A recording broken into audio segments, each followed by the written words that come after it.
Assalamualaikum warahmatullahi wabarakatuh. Perkenalkan, nama saya Salwa Sabia dari Prodi Ilmu Komunikasi dengan NPM 240711230044. Jadi hari ini saya akan menjelaskan mengenai asimilasi kuliner. Yang saya contohkan di sini adalah sushi di Indonesia. Masuk ke definisi asimilasi kuliner. Asimilasi kuliner merupakan proses adopsi budaya kuliner dan integrasi ke budaya lain.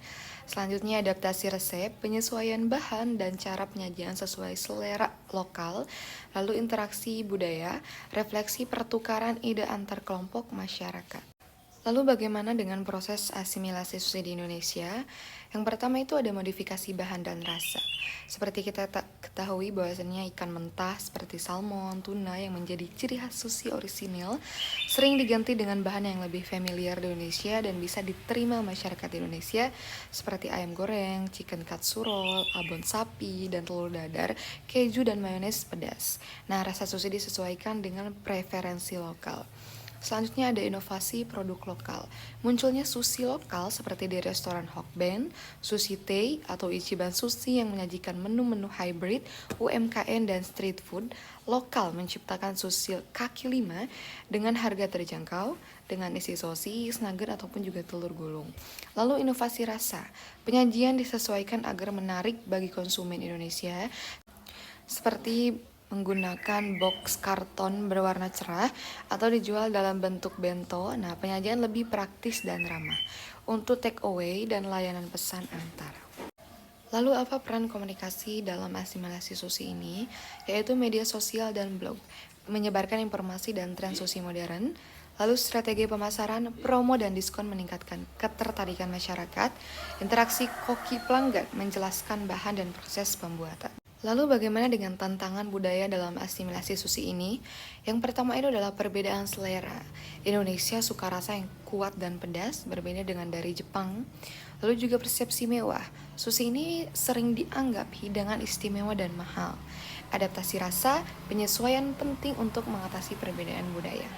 Adapun juga faktor pendorong asimilasi ini terjadi, yaitulah asimilasi globalisasi budaya Jepang lewat anime, drama, dan teknologi. Perubahan gaya inilah hidup masyarakat urban yang ingin mencoba makanan baru. Inovasi pelaku usaha kuliner lokal dalam menggabungkan elemen budaya asing dan lokal. Media sosial sebagai sarana promosi tren makanan unik dan kekinian. Lalu untuk hambatan dalam asimilasi sushi. Perbedaan selera rasa. Sushi asli dianggap terlalu asam atau hambar oleh sebagian masyarakat di Indonesia yang menyukai rasa pedas dan kuat. Untuk citra makanan elit, sushi ini sering diasosiasikan sebagai makanan mahal dan tidak merakyat.